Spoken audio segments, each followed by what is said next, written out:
எல்லோருக்கும் வணக்கம். இந்த வீடியோவில் நம்ம ரிலையன்ஸ் ஜியோ பற்றினோட ஐபிஓ அப்டேட்டை பற்றி பார்க்கலாம்.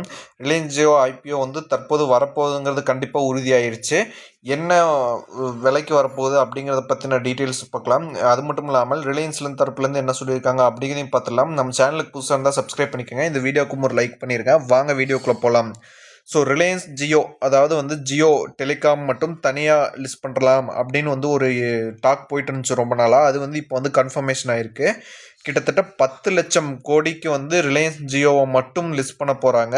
அது மட்டும் இல்லாமல் 40,000 கோடி வரைக்கும் இந்த ஐபிஓ மூலிமா பப்ளிக்கிட்ட இருந்து 40,000 கோடி ரைஸ் பண்ண போகிறாங்க. வேல்யூவேஷன் 10 லட்சம் கோடி. ஸோ இதை பற்றின ஃபுல் டீட்டெயில்ஸ் பார்த்துடலாம். அதுக்கு முன்னாடி ரிலையன்ஸ் ஜியோ எப்போ வரப்போகுதுன்னு பார்த்தீங்கன்னா 2025 இந்த இயர் கண்டிப்பாக வரப்போகுது. செகண்ட் ஆஃப் அல்லது தேர்ட் குவார்ட்டர் ஆஃப் 2025 ஐபிஓ வரப்போகுது அப்படிங்கிறது கண்டிப்பாக சொல்லிட்டாங்க.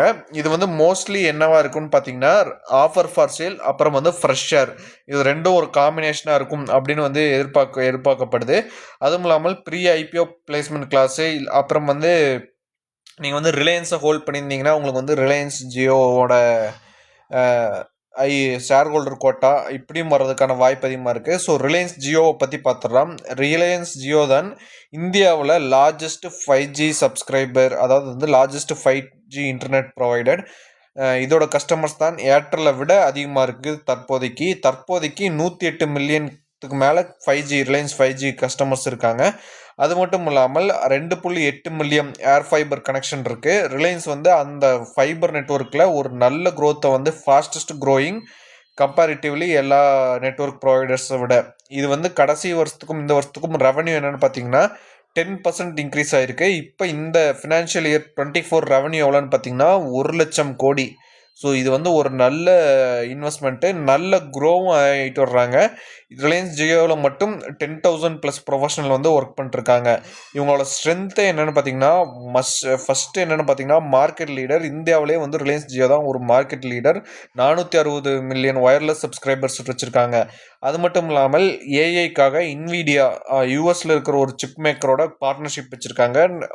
மற்றபடி ட்ராய்கிட்ட இருந்து எல்லா சேட்டலைட் இன்டர்நெட்டுக்கான லைசன்ஸும் வாங்கி வச்சுருக்காங்க. அது மட்டும் இல்லாமல் அக்வசிஷன், இன்டர்நெட், டிஜிட்டல் அந்த மாதிரி ஒரு லாங் டேர்முக்கு டைவர்சிஃபைடாக இருக்காங்க. நீங்களே பார்த்துருக்கலாம். ஹாட்ஸ்டார் பர்ச்சேஸ் ஆகட்டும், அது மட்டும் இல்லாமல் ஜியோ சினிமாஸ் எல்லாமே ஒரு டைவர்சிஃபைடாக இருக்காங்க. ஸோ இது மட்டும் இல்லாமல் என்னென்னு பார்த்தீங்கன்னா ரிலையன்ஸ் ஜியோக்கு சேலஞ்சுன்னு பார்த்தீங்கன்னா லாஸ்ட் 4 மந்த்ஸாக கஸ்டமர்ஸ் குறைஞ்சிட்டே வர்றாங்க. 1.65 crore சப்ஸ்கிரைபர் குறைஞ்சிருக்கு ஆஸ் பர் ட்ராய். அது மட்டும் இல்லாமல் ரிலையன்ஸ் ஜியோவோட parent company Reliance return last 1 இயராக நெகட்டிவ் ரிட்டர்ன் கொடுத்துருக்காங்க. ஸோ காம்படிட்டர்னு பார்த்தீங்கன்னா மெயினான காம்படிட்டர் பாரதி ஏர்டெல் தான். அவங்க தான் one of the biggest competitor. ஆனாலுமே ரிலையன்ஸ் அதுவும் இல்லாமல் எப்படி ஒரு ஸ்ட்ராங் பர்ஃபார்மராக இருக்காங்க அப்படிங்கிறது பார்க்கணும். இவங்களுக்கு இன்னொரு இது என்னென்னு பார்த்தீங்கன்னா ஆவரேஜ் ரெவன்யூ பர் யூசர் அதை ஏர்டெல்லோட கம்மியாக இருக்குது. ஸோ அதை இன்க்ரீஸ் பண்ணாங்கன்னா இவங்களோட ரெவன்யூவும் நல்லா இன்க்ரீஸ் ஆகும். ஸோ இதுக்கப்புறம் ஃபியூச்சர் எப்படி இருக்குன்னு பார்த்தீங்கன்னா ரிலையன்ஸ் ஜியோக்கு இந்தியாவோட 5G சப்ஸ்கிரிப்ஷன் 2026 350 மில்லியன் வரைக்கும் இன்க்ரீஸ் ஆகும் அப்படின்னு சொல்லியிருக்காங்க. 27% இன்க்ரீஸ் ஆகும் அப்படின்னு சொல்லியிருக்காங்க. அதுவும் இல்லாமல் export of mobile phones 42% touch பண்ணியிருக்கு. இது எல்லாமே ஒரு நல்ல இதாக இருக்கும். அது மட்டும் இல்லாமல் யூனியன் பட்ஜெட் 2024-2025 1,16,000 கோடி டிபார்ட்மெண்ட் ஆஃப் டெலிகம்யூனிகேஷன் ஐடிக்கு மட்டும் ஒதுக்கியிருக்காங்க. ஸோ இது எல்லாமே ரிலையன்ஸ் ஜியோக்கு ஒரு நல்ல இது. அது மட்டும் இல்லாமல் இப்போ ரிலையன்ஸ் ஒரே பாட்டாக இருக்குது. அதில் ஃபாஸ்டஸ்ட் க்ரோயிங் என்னென்னு பார்த்தீங்கன்னா Reliance Jio. So Reliance Jio ஒரு பேக்டு பை ஒரு நல்ல மேனேஜ்மெண்ட், அம்பானி மேனேஜ்மெண்ட். ஸோ அவங்க ஒரு பிஸ்னஸை ரன் பண்ணி ஒரு நல்ல நிலைமை கொண்டு வந்திருக்காங்க. ஸோ இந்த மாதிரி ஒரு ஐடி செக்டர் அவங்கக்கிட்ட இருந்து வர்றது ஒரு நல்ல இன்வெஸ்ட்மெண்ட்டாக இருக்கும்.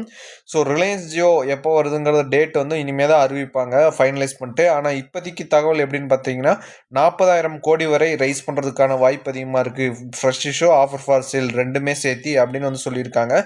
ஸோ அதை நம்ம மேலும் வரும்போது அப்டேட் பண்ணுறோம். இப்போதைக்கு ரிலையன்ஸ் ஜியோவோட ஐபிஓ கன்ஃபார்ம்டு.